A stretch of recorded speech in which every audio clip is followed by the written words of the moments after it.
Hello viewers, இந்த video பதிவு மூலிமா ஒரு 2 விஷயத்தை உங்களோட பகிர்ந்து கொள்ள விரும்புகிறேன். ஒன்று, என் மேலே உள்ள கிரிட்டிக்ஸ். அது என்னன்னு கேட்டால், கமெண்ட் செக்ஷனுக்கு நான் ரிப்ளை பண்ணுறதில்ல, ரெஸ்பான்ஸ் பண்ணுறதில்ல அப்படிங்கிறது. அது உண்மை தான், சரிங்களா? ஆனால் நான் எல்லா கமெண்ட்ஸையும் படிச்சிடுவேன். ஆனால் என்னால் ரிப்ளை பண்ணுறதுக்கான நேரம் இப்போதைக்கு சூழல் அமையாததுனால பிட் அண்ட் பீஸாக சில கமெண்ட்ஸ் கொடுப்பேன், சில கமெண்ட்ஸ் கொடுக்குறதில்ல. நீங்கள் ஒரு விஷயம் புரிஞ்சுக்கங்க, கமெண்ட்ஸ் தான் பார்த்தீங்கன்னா எனக்கான மிகப்பெரிய இன்புட்டு, என்னை நான் இம்ப்ரூவைஸ் பண்ணிக்கிறதுக்கு. 2 கமெண்ட்ஸுமே இம்பார்ட்டன்ட் தான். ஒன்று குட் அண்ட் பேட். சில பேர் சொல்லுவாங்க இம்பார்ட்டன்ஸ் பார்த்தீங்கன்னா பேட் தான், குட் இல்லை அப்படின்னா. 2மே இம்பார்ட்டன்ட் தான்.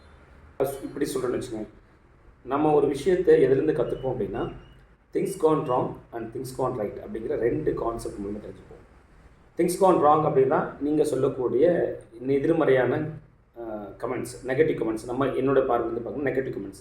அப்போ நெகட்டிவ் கமெண்ட்ஸ் ஏன் ஒரு திங்ஸ் கான் ராங், நான் ஏதோ சொன்னதில் தவறு பார்த்தா தவறாக போய் சேர்ந்துருக்கு, இல்லை தவறான ஒரு விஷயமா இருக்குது, அதனால தான் அந்த கிரிட்டிக்ஸ் வருது. ஸோ இது கண்டிப்பாக இதுக்கு வேணும், ஏன்னா நான் அதை சரி பண்ணிக்கிறதுக்கு. அதை விட இன்னும் இம்பார்ட்டன்ட் என்னென்னா திங்ஸ் கான் ராங்.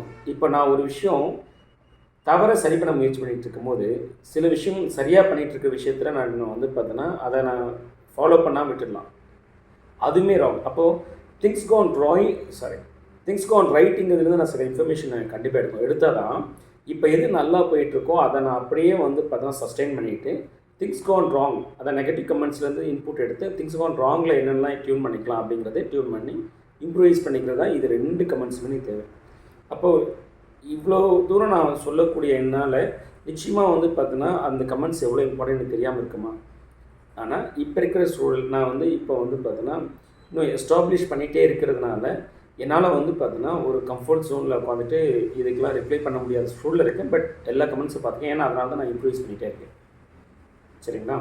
ஸோ கொஞ்ச நாளைக்கு நீங்கள் பேர் பண்ணுங்கள். ஒன்ஸ் என்னோடய ஆர்கனைசேஷன் கம்ப்ளீட்டாக எஸ்டாப்ளிஷ் ஆகிடுச்சு, ஒவ்வொரு டிபார்ட்மெண்ட்ஸும் ஃபங்க்ஷனலாக தனித்தனியாக இண்டிவிஜுவலாக அது ஒர்க் பண்ண ஆரம்பிச்சிச்சு அப்படின்னா நிச்சயமாக என்னோடய நேரம் ரொம்பவே பார்த்தீங்கன்னா எனக்கு கிடைக்கும் இந்த கமெண்ட் செக்ஷன் எல்லாத்துக்கும் பதில் சொல்கிறதுக்கு. இதுக்கிடையில் நான் இப்போது ஏன் இந்த பதிவு விடுற செகண்ட் பாயிண்ட் என்னென்னா, கமெண்ட் செக்ஷனில் வந்த ஒரு கமெண்ட்ஸ்க்கு இன்னொருத்தர் கவுண்டர் கமெண்ட்ஸ் கொடுத்துருக்காரு, அதுக்கு பேக் ஃபயர் ஆகுது.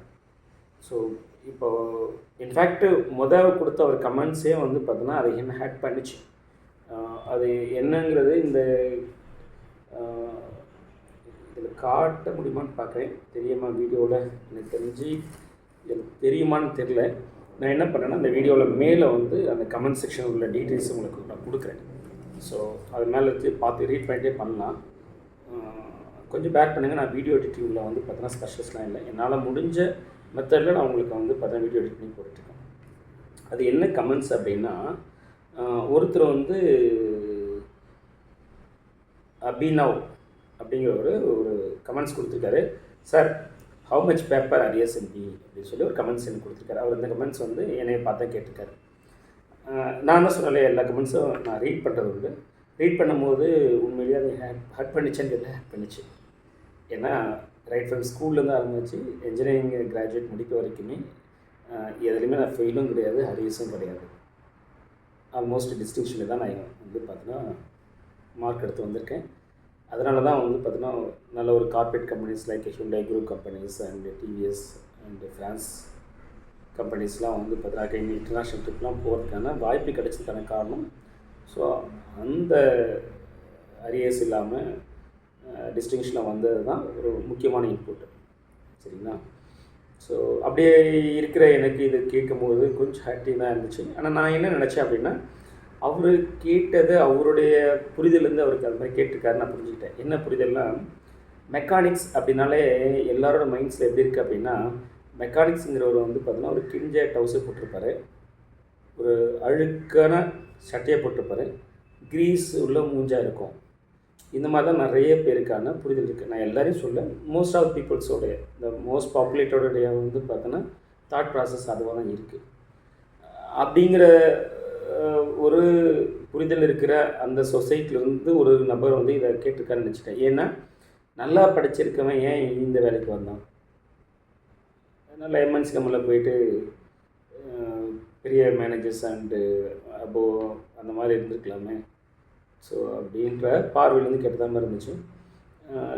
என்னென்னா எனக்கு பெரிய அளவு ஹர்ட் பண்ணல. ஏன்னா இவர் சொல்கிற மாதிரி நம்ம வந்து பார்த்தீங்கன்னா managers above and head of departments நிறைய ஒரு ஹையர் போஸ்ட்டில் இருந்து வந்ததுனால சரி ஓகே பரவாயில்ல சொன்னால் சொல்லிட்டு போடுன்னு ஆயிடுச்சு. ஒரு வேளை வந்து பார்த்தோன்னா இந்த மாதிரி இல்லாமல் கஷ்டப்பட்டு ஒரு வேளை ஏன் இடத்துக்கு வராங்க அப்படின்னா அவங்கள போய் பாதிக்கும். இந்த அரியர்ஸ் இருக்கிறதுனால தான் வந்து பார்த்தோன்னா இங்கே வந்திருக்காங்க.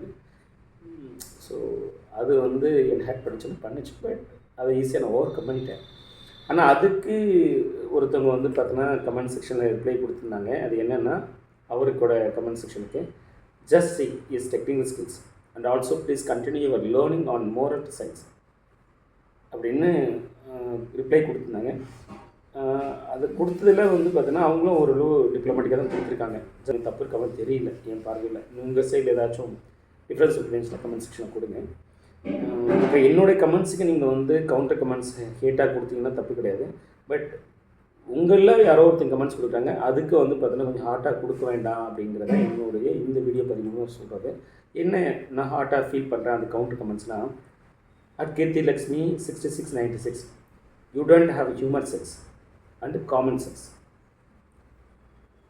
that's why you are Kirti Lakshmi. இது நல்லா இருக்கு. that's why you are Kirti Lakshmi. நீங்கள் ஒரு இண்டிவிஜுவலாக வந்து பார்த்தோன்னா நீங்கள் இந்த மாதிரி பண்ணுறதே தவிர அதுவும் கீர்த்தி லட்சுமி வச்சுட்டு பேர் எல்லாரையும் வந்து இப்படி சொல்கிற மாதிரி தான் எனக்கு பொருள்படுது. இல்லை நான் தப்பாக புரிஞ்சுக்கணும். Comment section many people with arrears are successful in life. இது வந்து பார்த்தீங்கன்னா இந்த இது உங்களோட நான் இப்படி புரிஞ்சுக்கிறேன், உங்களோட இன்டென்ஷன் நல்ல இன்டென்ஷனாக இருக்குதுன்னு புரிஞ்சுட்டேன். ஏன்னா many peoples with arrears are successful life அப்படிங்கிறது சரியா. உங்களோட இன்டென்ஷன் கரெக்டாக இருக்குதுன்னு நான் புரிஞ்சுட்டாங்க கூட. இதில் ஒரு சின்ன எனக்கு ஒரு உடன்பாடு இல்லை. என்னன்னு கேட்டால் அரியர்ஸ் உள்ளவங்க யாரும் சக்ஸஸ் ஆக மாட்டாங்கிறது அர்த்தம் இல்லை. ஆனால் அரியர்ஸ் உள்ளவங்க தான் சக்ஸஸ் ஆவாங்க. மெனி பீப்புள்ஸு கொஞ்சம் பீப்புள் தான் அரியர்ஸ் இல்லாமல் பாஸ் பண்ணுறவங்க சக்ஸஸ் ஆகுங்கிற மாதிரி பொருள்படுது. அதில் எனக்கு உடன்பாடு இல்லை சரிங்களா. சரி பார்த்துங்க. ஏன்னா அவங்களோட இன்டென்ஷன் நல்ல இன்டென்ஷனாக தான் இருக்குது. ஓகே, அதாவது அரியர்ஸ் உள்ளவங்களும் நல்லா சக்ஸஸ் ஆவாங்க அப்படிங்கிறது. Just asking for fun and cheers சரியா. ஸோ செகண்ட் லைனும் ஓகே தான். நீங்கள் வந்து உங்களுடைய இன்டென்ஷன் நல்ல இன்டென்ஷன் தான் இருந்திருக்கு. ஆனால் அது வேர்டில் எக்ஸ்சேஞ்ச் பண்ணும்போது அது சரியானபடி ரிஃப்ளெக்ட் ஆகலை. ஃபஸ்ட்லேயுமே அது ரிஃப்ளெக்ட் ஆகலை. ஏன்னா நான் எனக்கு தான் பண்ணியிருக்கேன், நானும் ஹர்ட் ஆகிருக்கேன். அப்போ என்னோடய சார்பில் மற்றவங்க பார்க்கும்போது அதை அவங்க ஹர்ட் பண்ணியிருக்குங்கிறது தான் அந்த பொருள். ஸோ அதனால் அந்த ஃபஸ்ட்டு வந்து பார்த்தோன்னா இன்டென்ஷன் கரெக்டாக இருந்தாலும் அந்த டெக்ஸ்ட் மெசேஜில் அது கன்வே ஆகலை, அந்த மாதிரி பண்ணல. அது கொஞ்சம் நெகட்டிவாக தான் கன்வே ஆகிடுச்சு அப்படிங்கிற ஒரு இன்ஃபர்மேஷனும். செகண்ட், இப்போ அவங்க ஒன்று சொல்லியிருக்காங்க, அதுக்கு நீங்கள் ரிப்ளை கொடுக்குறீங்க அப்படின்னா அது வந்து இப்படி கொடுக்கணுமா, நல்லாதான் இருக்குது. கொஞ்சம் பார்க்குறீங்களா. ஸோ இந்த வீடியோ பதிவு நான் முழுக்க வந்து பண்ணாது. இந்த கவுண்டர் கமெண்ட்ஸ்க்கு வந்து நான் நல்லா இல்லை அப்படின்றதுனால தான் நான் உங்களுக்கு பண்ணுறேன். ப்ளீஸ் கொஞ்சம் பாருங்கள். நான் நிச்சயமாக என்னோடய கமெண்ட் செக்ஷனாக வந்து பார்த்தீங்கன்னா எவ்வளோ குயிக்காக ரெஸ்பான்ஸ் பண்ணுறது எல்லாத்தையும் பண்ணுறதுக்கான முயற்சியாக இருக்கேன். இன்னொரு விஷயம் நான் வந்து உங்களோட பகிர்ந்துருக்கேன். உங்களில் யாருக்காச்சும் நேரடியாக இம்மீடியட்டாக ஒரு ரெக்குவயர்மெண்ட் இருக்குது, ஒரு நீட் இருக்குது அப்படின்னா மேக்கே கால் பண்ணுறச்ச என்னன்னா, இப்போ டெக்ஸ்ட்டை படிச்சுட்டு டெக்ஸ்ட்லாம் அடிக்கிறது போகிறது வரதுலாம் ரொம்ப கஷ்டமாக இருக்குது. டைம் எடுத்துக்க முடியும். கஷ்டம்னு சொல்லுவது டைம் ஆசையாக எடுத்துக்குது. அதே மாதிரி இந்த புரிதலையும் பிரச்சனை வரலாம் சரியா. அதுவே நீங்கள் ஃபோன் பண்ணிங்கன்னா குயிக்காக வந்து பார்த்தீங்கன்னா எனக்கு ஆன்சர் பண்ண முடியும். ஆனால் நீங்கள் கால் பண்ணும்போது ஒரே ஒரு விஷயம் மட்டும் நீங்கள் எனக்கு சப்போர்ட் பண்ணணும். ஒரு விஷயம் 2 ஒன்று என்னென்னு கேட்டால், கால் பண்ணி ப்ரைஸ் பண்ணுறதை கொஞ்சம் தவிர்த்துங்க. டேரெக்டாக கேள்வி பண்ணுறீங்க. ப்ரைஸ் பண்ணுறதா இருந்தால் கூட நீங்கள் வந்து இதில் அடிச்சுங்க, கமெண்ட் செக்ஷன் அடிச்சுங்க, நான் கோத்ரூ பண்ணிக்கிறேன். ஃபோன் பண்ணும்போது குயிக்காக வந்து உங்களோட கேள்விக்கு வந்துடுங்க. இன்ஸ்டா ஆஃப் வந்து பார்த்தீங்கன்னா, ஏன்னா உங்களோட மெச்சூரிட்டி தான் குறிக்குது. எடுத்தோன்னே கேள்வி கேட்டிங்கன்னா யாராச்சும் இரிட்டேட் ஆவாங்க. அதனால தான் நீங்கள் வந்து ஒரு என்னோட நல்ல விஷயம் 4 விஷயம் சொல்லிவிட்டு அதுக்கப்புறம் வந்து பார்த்தீங்கன்னா உங்களோட கேள்வி கேட்குறீங்க. அந்த டைம் எனக்கு வந்து அஃபோர்டபுளாக இல்லாதனால தான் நான் இந்த ரெக்கமெண்ட்டை நான் உங்கள்கிட்ட வைக்கிறேன். ஒன்று. செகண்ட் வந்து பார்த்தீங்கன்னா, நிச்சயமாக இந்த விஷயத்தை பண்ணாதீங்க. எந்த விஷயம்னா, ஃபோன் பண்ணிட்டு உங்களோட க்ரீவன்ஸை என்னோட ஷேர் பண்ண விரும்பாதீங்க. அது க்ரீவன்ஸ் தான், ஒருத்தர் கேட்கணும் தான். ஆனால் என்னால் கேட்க முடியாத சூழ்நிலை. நான் வந்து ஒரு க்ரீவன்ஸ் கேட்டேன்னா நான் வந்து பார்த்தீங்கன்னா ஒரு 20 கால் 25 கால் அட்டன் நான் விட்டுட்டேன். அவ்வளோ மிஸ் கால் ஆகிடுது. அதில் 2 விதமான கால் இருக்குது. யாருக்கோ நீடு உள்ளவங்களுக்கு எதனால் பதில் சொல்ல முடியல, இல்லை எனக்கு பிஸ்னஸாக வர வேண்டிய காலை நான் விட்டுறேன். ஸோ தயவுசெய்து சொல்கிறேன், நீங்கள் வந்து க்ரீவன்ஸாக நிறையா என்கிட்ட டிஸ்கஸ் பண்ண விரும்புகிறீங்க, அது கொஞ்சம் தவிர்த்துங்க. என்ன மாதிரி க்ரீவன்ஸ்னால், சார் நான் அந்த மெக்கானிக்கிட்ட போனேன், இந்த மெக்கானிக்கிட்ட போனேன், அவர் சரியில்லை, இவர் சரியில்லை, இதை பண்ணிட்டார், அதை பண்ணிட்டார், நான் ரொம்ப ஃபீல் பண்ணுறேன். இதுதான் காமனாக இருக்க விஷயங்கள். சரியா? அதுக்கப்புறம் உங்களுடைய வண்டியோட எல்லா ப்ராப்ளத்தையும் சொல்ல விரும்புகிறீங்க. நீங்கள் தயவுசெய்து புரிஞ்சுங்க, இந்த காருங்கிறது ஒரு காம்ப்ளெக்சிட்டி ஆஃப் மிஷின். நீங்கள் உங்களோட ப்ராப்ளத்தை எல்லாத்தையும் எக்ஸ்பிளைன் பண்ணி ஒவ்வொரு ஃபோனில் வந்து பார்த்தீங்கன்னா அதுக்கான ரூட் காஸ் கண்டுபிடிச்சி சொல்லணும்னு எதிர்பார்க்குறீங்க. அது சாத்தியம் இல்லை. ஒரு செகண்ட் ஒப்பீனியன் கேட்கலாம், சார் வண்டி ஆக்சிடென்ட் ஆக மாட்டேது, அதுக்கு ஏபிஎஸ் கண்ட்ரோல் மாடல் மாற்றணும்னு சொல்லிட்டாரு, அதுக்கு கனெக்ஷன்ஸ் இருக்கா, ஏதாச்சும் வந்து டெக்னிக்கல் ரீசனிங் இருக்கா, அந்த மாதிரி நீங்கள் செகண்ட் ஒப்பீனியன் கேட்டிங்கன்னா ஆமாம் சார் இருக்குதுன்னு சொல்லலாம், இல்லைன்னு சொல்லலாம். ஸோ இந்த மாதிரி வந்து பார்த்தீங்கன்னா நீங்கள் வந்து ஃபோன் கால் பண்ணி கேளுங்க. கண்டிப்பாக புரிஞ்சிருக்கும்னு நினைக்கிறேன். ஒரு வேளை இன்னுமே வந்து பார்த்தீங்கன்னா என்னோடய விஷயம் வந்து உங்களுக்கு ரீச் ஆகலை, வேறு ஏதாவது டிஃப்ரென்ஸ் ஒப்பீனியன் இருக்குன்னா கமெண்ட் செக்ஷன் கொடுங்க. நான் இன்னுமே அந்த கமெண்ட் செக்ஷன் பார்த்து கண்டிப்பாக நான் வந்து பார்த்தீங்கன்னா உங்களுக்கு வீடியோஸ் போடுறேன். முடிஞ்ச வரைக்கும் கமெண்ட் செக்ஷனை நான் வந்து ரிப்ளை பண்ண பார்க்குறேன். சரியா? Thanks for this. Thank you much.